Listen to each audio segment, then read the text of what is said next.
Now what we are going to deal with today is the mirror stage, and this mirror stage comes up through the idea of imagery. There are three important orders rather about which Jacques Lacan rather talks in his work, and they are the imagery, the symbolic, and the real. These are three different phases or three different orders of human life. And when we talk about the imagery period or the imagery order or the imagery phase, we basically talk about the mirror stage. And this mirror stage is nothing but the formation of ego. Now if it is the formation of ego, we need to look into few important things and concepts here. One would obviously be Sigmund Freud, because Sigmund Freud before Jacques Lacan had discussed in detail what is ego, what is superego, and what is id. We have already discussed that in the lecture. You can check out this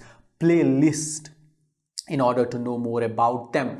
But this concept of the mirror stage, which was not developed in a day or in a month or a year, but it took almost 15 to 16 years, 13 to 14 years for Jacques Lacan to formulate his concept of mirror stage. And during this whole time, Jacques Lacan was basically reading some of the famous theorists of his time. And if you want to understand the concept of mirror stage, you will have to understand four important influences which would lead to the formation of the mirror stage. And those four important concepts or ideas would be the first and foremost concept is phenomenology, which is a very important component of the formation of the mirror stage concept by Jacques Lacan. And this phenomenology is a concept, is a theory, is an idea which was initially propounded by Edmund Husserl, and later it was developed by Hegel. And the other important concept here would be that of Henri Wallon. Now Henri Wallon is again a psychologist, and he talked about mirroring. He talked on the idea of mirroring. So since we are dealing with the mirror stage, in the mirror stage the mirror is an important concept, so he took this idea concept of mirror from Henri Wallon's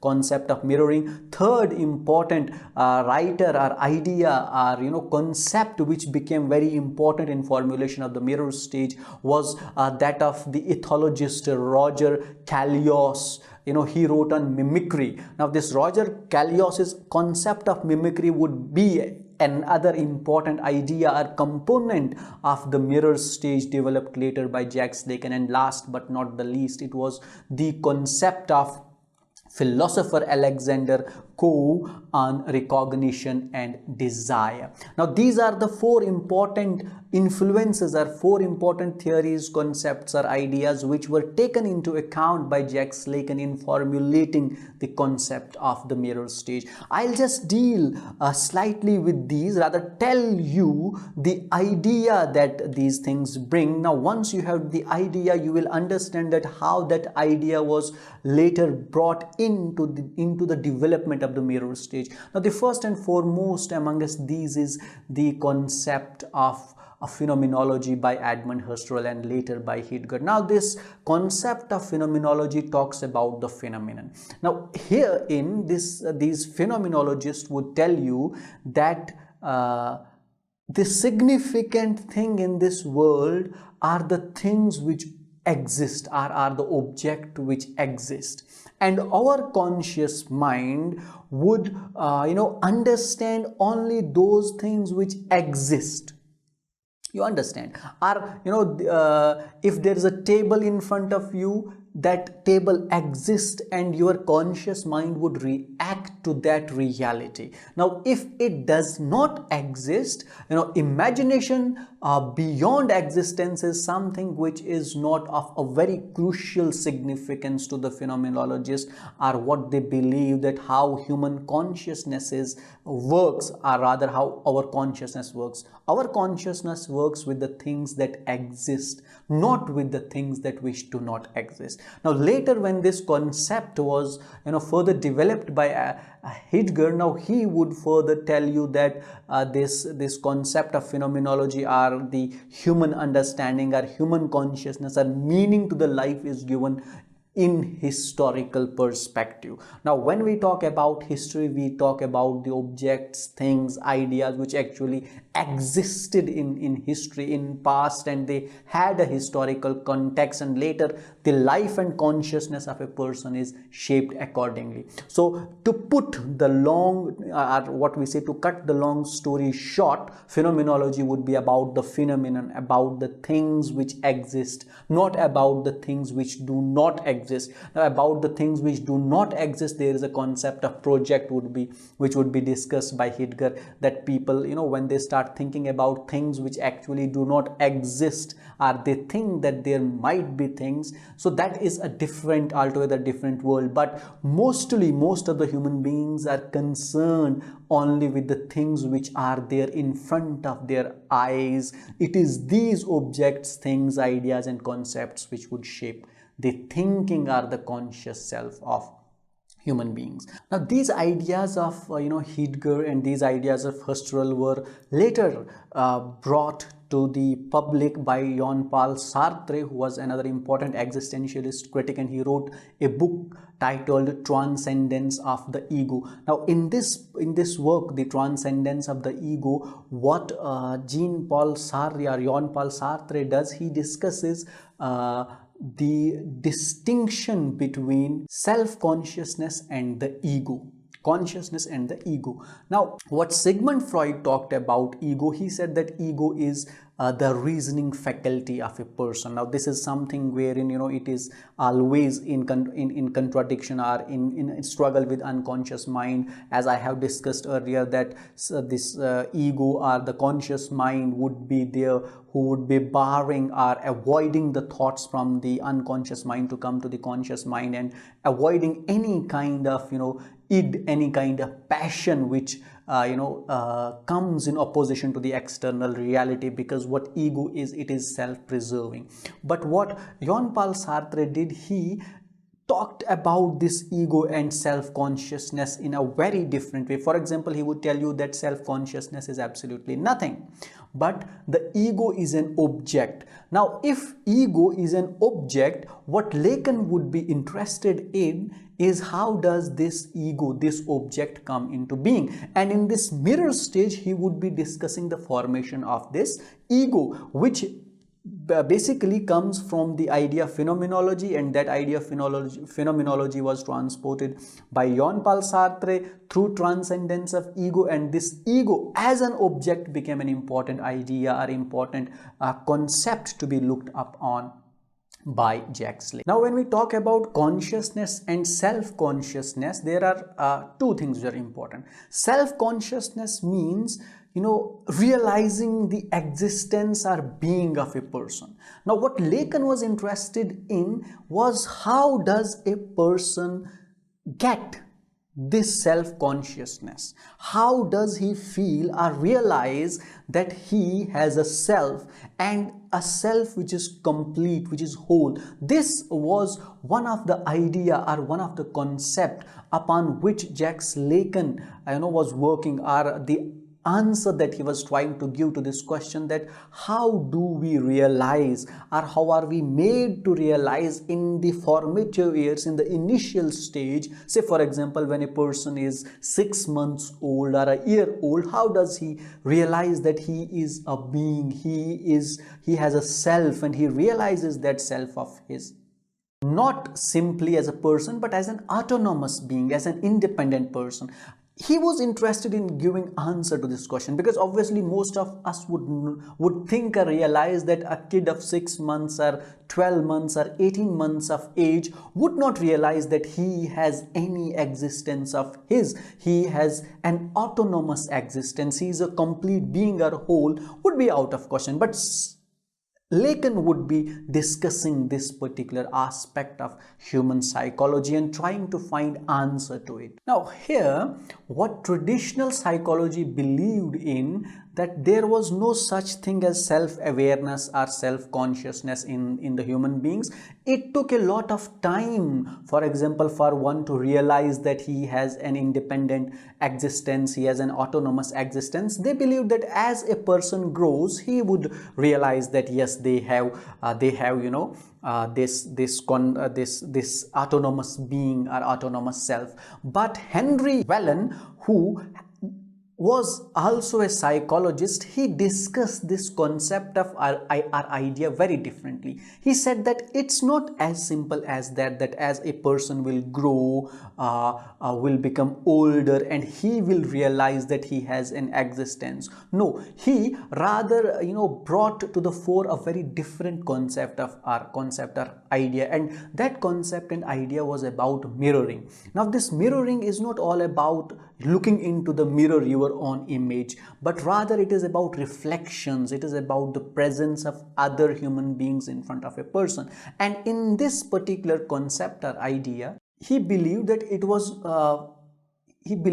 not only important for a person to identify himself as an autonomous being, but also it was necessary and important for a person to distinguish himself from the social being. In order to realize that you are a person, an independent person, you have to distinguish yourself from the other persons.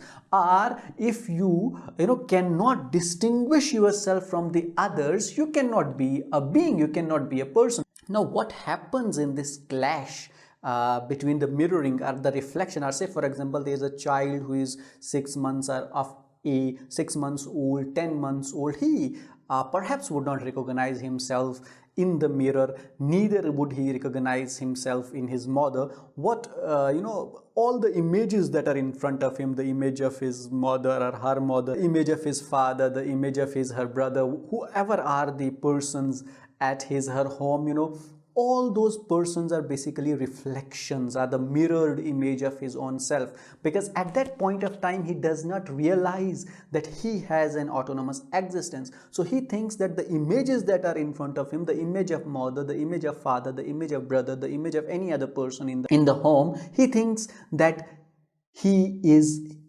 himself or herself.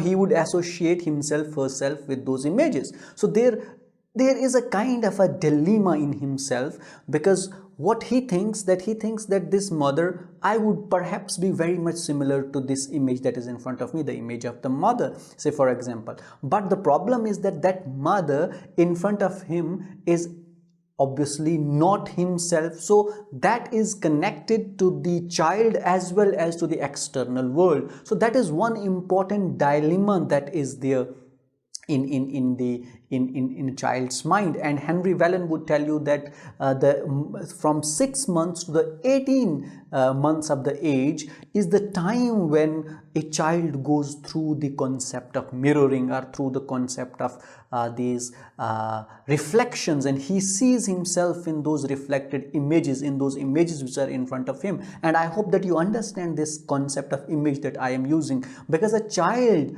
from 6 to 18 months does not realize that he has any existence of his own self, neither would he be able to distinguish in the images that are in front of him. So he cannot say that he is another human being. That is merely an image that appears in front of his or her eyes. So he thinks that this image is me. And what happens in this mirroring, he masters it. But this mastering is a strange thing. He realizes that I am a complete being, not in his own self as a child, but in that reflected image of the mother or father or the brother or whosoever is close to him, which mostly would be in any case would be the mother. So it is the mother in which he sees his own complete being, complete self, or his real existence. And that was an experimental ideology or psychology which was given by Henri Wallon. And from Henri Wallon's idea, what Jacques Lacan takes for his mirror stage is the concept of mirroring.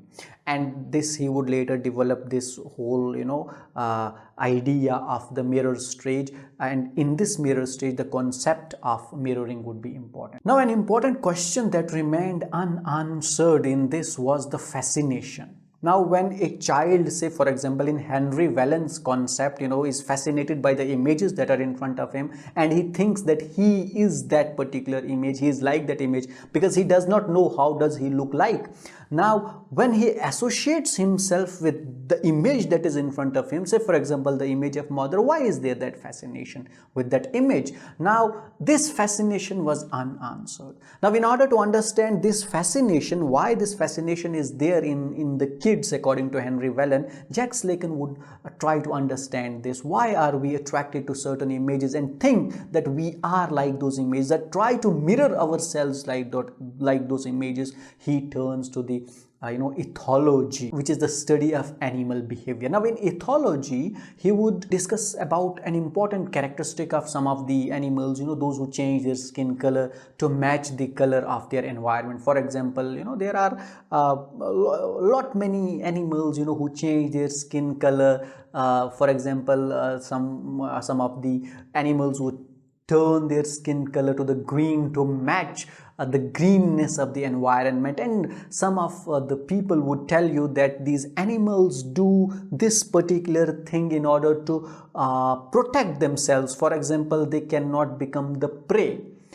Say for example, if there is a lizard who can change the color, and she changes the color to green, and it would, say for example, be very difficult for the predators to see if there is an insect which it can eat. So they think that it was a defensive measure for these animals.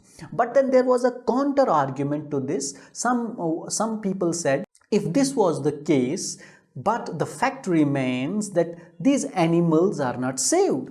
Even they fall prey. Even if whether they change color, they do not change color, it hardly matters.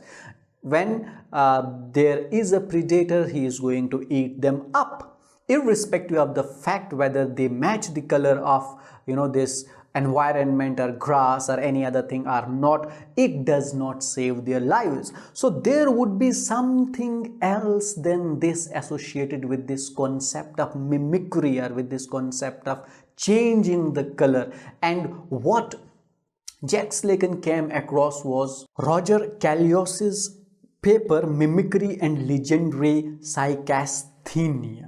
And in this particular paper, what Callios talks about, he says that it's not a defensive apparatus or a defense technique of the animals that they change their color, but it is the fascination of these animals to match the environment that is around them, wherein it is their thinking, their psychology. Perhaps they think that this environment is beautiful than us, so they change their color to that particular fascination which they have, or they are fascinated by the green, they would turn green. They are fascinated by the red, they would turn red. They are fascinated by anything, so they change accordingly. So what is this change or this mimicry all about is not that this would save them, but rather it fascinates them. So it is this fascination of mimicry that Jacques Lacan would be borrowing in the mirror stage, and he would try to solve the puzzle or question of Jacques Lacan, where he asks that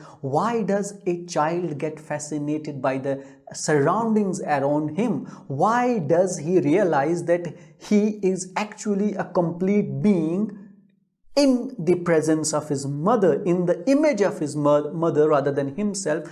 And he thinks that that fascination which is there in the behavior of the animals is also present in the child's psychology, in the mind of the child, and it is this fascination which helps the child to mimic the surroundings around them, because he does not know how does he look like. So if he does not know how does he look like, perhaps the animals also do not know how do they look like themselves. They do not have a mirror to look that how they look, whether they are gray, whether they are green, whether they are anything else. Similarly, a child does not realize, okay, how does his nose look like, how does his eyes, her eyes look like, how does he himself look like. So he doesn't know anything, but he thinks that he looks like his mother because he sees his completeness in his mother rather than in himself. So that autonomous being comes by the fascination that he has towards those people, those images who are in front of him and who are more autonomous and complete in themselves, because obviously a child from 6 to 18th, in fact even post 18 months, is dependent on others for all that he does. So if he is dependent, that would be a lack in himself. If he realizes that he is dependent, that would perhaps be a very bad memory to carry with himself. So what he does, he finds completeness in an external object which is not intrinsically connected to him, but is connected only through fascination, through, let's say for example, the concepts of mirroring, through the concepts of mimicry. So that was another concept of idea that he would take from the Callios, who wrote an essay on this mimicry, and this would pave way for Jacques Lacan to discuss or answer the concept of fascination in the mirror stage. And last and important concept that he comes up with was the concept of dialectic. Now this concept of dialectic would be later discussed in detail by Alexander Coe, whom I talked earlier about recognition and desire. Now this concept of dialectics is by Hegel. Now Hegel discussed the concept of dialectic. Now let me discuss this concept of dialectic in a very simple language. It's, say for example, thesis, antithesis and synthesis. This is what dialectics is all about. It says that there is a thesis, there is a concept, there is an idea, and this concept and idea is only recognized in antithesis, in opposition to something. If there is an antithesis, then this thesis becomes known or becomes important, and then what happens, this thesis and antithesis gets clubbed into a new idea to form a new idea, what we call as synthesis. Now in the psychological terms, say for example, we take thesis as self, as I, an individual, and antithesis would be the other. That is, I, a child, is thesis, and antithesis is her mother, say for example. Now thesis, antithesis, and when they club together, they become synthesis, what we consider as we. Now in this concept or in this idea, there is the idea of recognition. Thesis, this I, this individual, is recognized only in opposition to the other. If there was no other human being on this earth, how would that one person, say for example, in this whole world there was only one person, how would he recognize himself? He would not be able to recognize himself unless he sees another person who is much like him. Now this idea of recognition from the concepts of dialectics would be a very strange concept, which even Hegel discusses through his most important theory of master and slave, wherein he tells you that master and slave, if there are two persons, one is master and the other is slave, how do they recognize each other? Master would recognize himself only when slave recognizes him as a master. Say for example, if there is no slave, there is no master. If there is no master, there is no slave. So for being a master, the presence of slave is important. Now only the presence is not important, but also the recognition and acceptance is important. The slave must recognize and accept the presence of the master. If the slave does not recognize and accept the presence of the master, the existence of master will not be there. So it is a strange world where Hegel would tell you that in this theory of master and slave, psychologically the slave is free, master is not free. Now this is a strange dialectic. Now how? A master is a master if slave recognizes himself. Say for example, slave will not recognize himself. That is him, not himself, but him. If slave does not recognize the master, the existence of master is in danger. He will no more remain master. So master's existence is dependent upon the slave, upon the recognition of the slave. The moment slave says that I do not recognize you as a master, his existence ends. So master is not free, slave is free. For slave, it's not necessary that master recognizes him. because his work will also recognize him. Now, when he will do things like the slaves, he would be called a slave. So strangely, in this dialectic, what Hegel would tell you, that master is more dependent upon what? Upon the slave for his recognition. Now, this concept of recognition becomes another important idea or concept in the mirror stage, because in order to identify oneself as a complete being, it's not only important that we realize that we have a physical being, we have an existence, but it is also important that someone else also identifies our existence. Someone else also identifies our personality, our self-consciousness. We may think at our own that we are human beings, but if someone else would tell you that you are not a human being, I do not recognize you as a human being, our identity will fall into dilemma and there would be identity crisis. That is all we have in this part of the video. To watch the next part of the video, you can click on this end screen and you can click here to subscribe your academy.